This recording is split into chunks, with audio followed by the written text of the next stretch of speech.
السلام علیکم. امید ہے دوستو آپ لوگ ٹھیک ہیں, خیریت سے ہیں.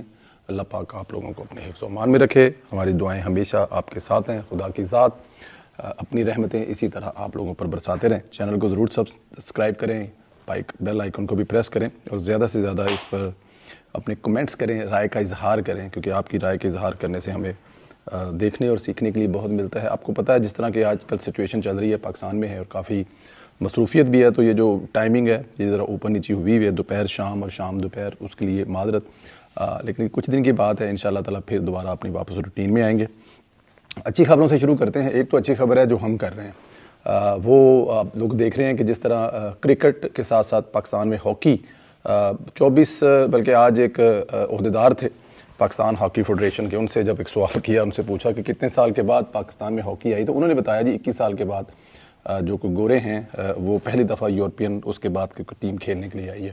تو 21 سال کے بعد نیشنل اسٹیڈیم میں قدم رکھا ہے یورپین ہاکی ٹیمز نے. پچھلے سال بھی ایک کلب آیا تھا اور انشاءاللہ تعالیٰ اگلے مہینے ان چیزوں کا جو تسلسل ہے وہ جاری رہے گا اور نیشنل ٹیم جرمنی انڈر 21 آئے گی اور 4 میچ کھیلے گی. کرکٹ یہاں پہ اگلے 3-4 مہینے رہے گا. تو میرے خیال میں یہی وہ خوشخبری ہیں جس کا انتظار کیا جا رہا تھا. اور پھر 2013 کی جس طرح شروع ہوئی تھی اس طرح پھر یہ شہباز صاحب کے دور حکومت میں ہوئی ہیں اور انشاءاللہ تعالیٰ آگے جا کے ان میں مزید اضافہ ہوگا. اچھی خبروں کی ہی بات کر رہے ہیں تو میرے خیال میں ایک اور بھی اچھی خبر ہے اور اس میں ہے وزیر اعظم شہباز شریف کا مرکزی کردار. آپ لوگوں نے دیکھا کہ اس وقت شہباز شریف صاحب جو ہیں وہ دورے پر تھے, یو کے دورے پر تھے.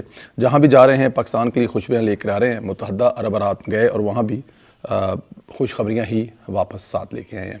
وزیر اعظم شہباز شریف نے سے مینیجنگ ڈائریکٹر IMF سے جو ان کی ملاقات ہوئی ہے, جس میں دوران IMF پروگرام سمیت دیگر امور پر گفتگو ہوئی ہے. ظاہر ہے IMF کے چنگل میں آپ پھنسے ہوئے ہیں, آپ کے پاس کچھ چارہ نہیں ہے. نکل چکے تھے 2016-17 میں جب میاں محمد نواز شریف صاحب کی حکومت تھی. آپ لوگ بڑے شاید پہلی دفعہ IMF کے پروگرام سے نکلے تھے کہ آپ اس کو کنٹینیو نہیں کر رہے تھے, لیکن پھر اس ملک پر ایک جو عذاب ہے وہ آیا اور پھر اس کے بعد جو ہوا دیکھا جائے گا. لیکن ابھی فی الحال ایک پروگرام میں ہیں, لیکن شہباز صاحب کہہ چکے ہیں کہ انشاءاللہ تعالیٰ اس پروگرام سے بھی نکلیں گے. وزیر اعظم شہباز شریف نے گزشتہ روز دبئی میں ورلڈ جو گورنمنٹ سمٹ 2025 کے موقع پر MDIMF سے ملاقات کی, جس میں پاکستان کے لیے IMF پروگرام کے حکومتی اصلاحات سے لے کر میکرو اکنامک استحکام پر بھی گفتگو ہوئی. اور تفصیلات کے مطابق MDIMF سے ملاقات میں شہباز شریف نے مالیاتی نظم و ضبط برقرار رکھنے پر پاکستان کے عزم کو اجاگر کیا اور ٹیکس اصلاحات میں انرجی سیکٹر کی بہتر کارکردگی سمیت اہم شعبوں میں پیش رفت برقرار رکھنے کا عزم کا جو ہے وہ ادا کیا ہے. اور یہ میرے خیال میں بڑا اہم ہوتا ہے, یہ جو ریلیشن ہوتا ہے نا. دیکھیں یہ ہمارا ریلیشن خراب ہوا تھا خان صاحب کے دور حکومت میں. آپ کے پاس جانا نہیں تھا, ہم نے خودکشی کرنی تھی اور پھر ہم لوگ IMF کے پاس چلے گئے, اور جب ان کے پاس چلے گئے تو پھر کرونا اور بہت سارے مسئلے مسائل, تو وہ ہمارے جو تعلقات ہیں تھوڑے بہت اوپر نیچے ہوئے تھے. اور یہ بڑے اہم ہوتے ہیں کہ جو آپ کی کمٹمنٹ ہے وہ آپ پوری کریں. وزیر اعظم نے IMF کی ٹیم کو معاشی استحکام کے لائحہ عمل پر مؤثر کارکردگی اور منصوبہ بندی کی پائیداری کے لیے بھی حکومتی عزم کا یقین دلایا. MDIMF سے ملاقات میں پاکستان کی معاشی ترقی جاری اصلاحات پر گفتگو کی.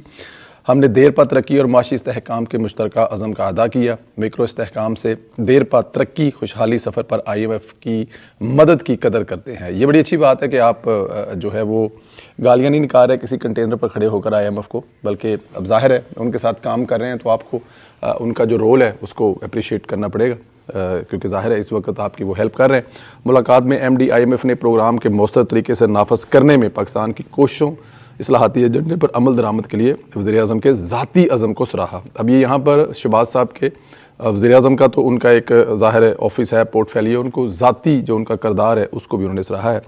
اور جو IMF کی ہیڈ کی ان کا کہنا تھا کہ وزیر اعظم پاکستان اور ان کی ٹیم سے ملاقات شاندار رہی. پاکستان میں IMF کی حمایت یافتہ اصلاحات پر وزیر اعظم کا عزم اور حوصلہ افزا ہے. پاکستان میں نوجوانوں کی ترقی اور روزگار سے متعلق فیصلہ کن اقدامات کی حمایت کرتے ہیں. اور میرے خیال میں یہ ایک ایسا فیلڈ ہے جو اس وقت اگر دیکھا جائے کہ جو نوجوانوں کی جو ضروریات ہیں اگر وہ پوری ہوں اور وہ ہونی بھی چاہیے, تو اس سے میرے خیال میں بہت بہتری آ سکتی ہے, کیونکہ نوجوانوں کی ایک بہت بڑی تعداد ہے. آپ اس کو پاکستان سمیت دنیا بھر میں اپنی اکانومی بہتر کرنے کے لیے استعمال کر سکتے ہیں. پڑھے لکھے جو بچے ہیں باہر جاتے ہیں وہ وہاں سے جا کر آپ کو ڈالر بھیج رہے ہیں, اپنی فیملی کو بھیج رہے ہیں، سیٹل ڈاؤن کر رہے ہیں، اور یہاں پر اگر آپ ان کو ہنر کے ساتھ ساتھ اگر کچھ ایسے کام کرنے کی ترغیب دے رہے ہیں تو میرے خیال میں ترقی میں اہم کردار ادا کر سکتا ہے آج کا نوجوان، پاکستان کا نوجوان۔ اچھا جی کرسٹین لانا جو ہے انہوں نے یہ بھی کہا ہے کہ پاکستان کی معیشت استحکام کے بعد ترقی کی سمت گامزن رہے گی۔ پاکستان کی معیشت کی عرفات زر میں کمی کے ساتھ اچھی کارکردگی اور پاکستان معاشی حصول کے بعد ترقی کی راہ پر گامزن ہے۔ یہ جو ملاقات ہے اس کا پورا خلاصہ ہے جو میں نے آپ کو بتایا۔ اچھا اس میں قرض لے کے تو خوشخبری والی بات نہیں ہے، لیکن اب آپ کے پاس کوئی دوسری چوائس بھی نہیں ہے۔ دنیا میں ہر بڑا ملک جو ہے وہ قرض پہ چل رہا ہے، لیکن اس سے نکل جانا ایک بہت بڑا کام ہے، اور وہ انشاءاللہ تعالی جیسے کہا جا رہا ہے کہ اگر یہی حالات رہے ہیں، چیزیں بہتری کی طرف جا رہے ہیں، تو ایک وقت آئے گا جب پاکستان اس چنگل سے بھی آزاد ہو جائے گا۔ اچھا ادھر پاکستان تحریک انصاف بھی ابھی تک بھگوڑوں کی طرح بھاگ رہی ہے، حق ہے ان کا۔ کچھ بیرون ملک بھاگے ہیں اور کچھ پاکستان میں رہ کر بھاگ رہے ہیں۔ نون لیگ دیگر جماعتوں پر جب عمران خان نے انتقامی مقدمے بنائے تھے تو وہ جیلی مقدموں کے باوجود نہیں بھاگے، ڈٹ کر مقابلہ کیا تھا، اور پی ٹی آئی نے 9 میں کیا، جرم کرنے کے باوجود بھاگ رہے ہیں۔ زرتاج باتیں تو بہت بڑی بڑی کرتی تھی، لیکن عملی طور پر اب آپ کے سامنے بھگوڑے ہونے پر آج عدالت نے زرتاج گل کی نقالی کرائے ہیں۔ ڈسٹرکٹ اینڈ سیشن کورٹ اسلام آباد سول جج مبشر حسن نے کہا ہے کہ زرتاج گل کی وارنٹ گرفتاری کیے جائیں۔ عدالت کے مطابق زرتاج گل معتبر طلبی کے باوجود عدالت میں پیش نہیں ہوئی، جس کی وجہ سے ان کے وارنٹ جاری گرفتاری کیے گئے۔ سیاسی مقدمے ہوتے ہیں یہ اس طرح ہی چلنے ہوتے ہیں۔ آج کے جو قیدی ہیں وہ کل کے حکمران ہیں، جو کل کے حکمران تھے وہ آج کے قیدی ہیں۔ پاکستان میں 70 سال سے یہی چل رہا ہے، لیکن اللہ کرے کہ ایک دن یہ جو سارے کے سارے معاملات ہیں وہ سیٹل ڈاؤن ہو، جو اپوزیشن ہے وہ اپنا ریئل کردار ادا کرے، وہ کوئی بھی جماعت ہو کہ جب وہ اپوزیشن میں ہو تو وہ جو اپوزیشن کا ایک کردار ہوتا ہے مہذب ملکوں میں وہی کردار ادا کرے ملک کی اکانومی میں، وہ کوئی بھی جماعت ہو، اور جب حکومت میں ہو تو اپوزیشن کے ساتھ بھی وہی رویہ ہو۔ یہ اب یہاں پر بھی بڑے مسائل ہیں، بٹ اللہ پاک یہ لرننگ پروسیس ہے، اس سے انشاءاللہ تعالیٰ ایک دن پاکستان ضرور نکلے گا۔ اچھا جی ادھر ہی کل ایک پیش گوئی کی تھی، آپ لوگوں کو بتایا تھا کہ ججوں کے احتساب کا عمل بھی شروع ہونے والا ہے اور یہ عمل تگڑا ہوگا۔ اس کے بعد کل رات ہی رانا ثناءاللہ نے بھی تصدیق کی ہے کہ انہوں نے کہا ہے کہ وہ سپریم کورٹ کے 2 سینئر ججز کا بعض معاملات پر طرز عمل ایسا ہے کہ ریفرنس بنایا جا سکتا ہے۔ اب یہ کون سے 2 ججز ہیں وہ آپ کو پتہ ہے، میں یہاں پہ نام نہیں لیتا اور نہ کیونکہ نام لینا چاہیے کس کا ہے، لیکن مجھے اور آپ کو پتہ ہے۔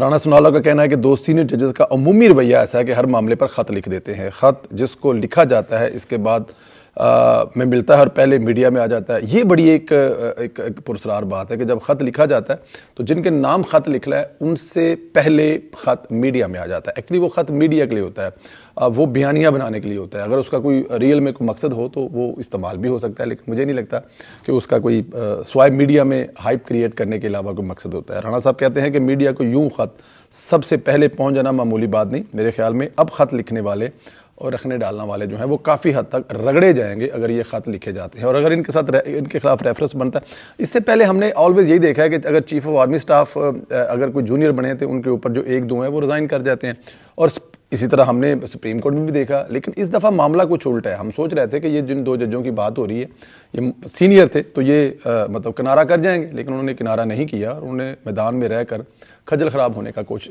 فیصلہ کیا ہے، اور وہ اب دیکھیں کیسے جاتا ہے، کس طرف جاتی ہیں۔ اچھا جی ایک اور دھماکے دار خبر یہ ہے کہ سلیمان قمر راجہ نے پی ٹی آئی سے پلو جو ہے وہ جھاڑ لیا، یعنی عمران خان کے غیر جمہوری کاموں کا بوجھ اٹھانے سے انکار کر دیا۔ سپریم کورٹ میں جسٹس نعیم اختر افغان نے کہا ہلکے پھلکے انداز میں برا نہ منائیے گا، آپ کی ایک سیاسی جماعت کے ساتھ آج کل سیاسی وابستگی بھی ہے۔ جب آپ کی سیاسی پارٹی کی حکومت تھی اس وقت آرمی ایکٹ میں ایک ترمیم کی گئی تھی، اور اس وقت پارلیمنٹ نے بڑی گرم جوشی کے ساتھ آرمی ایکٹ سے متعلق قانون سازی کی تھی۔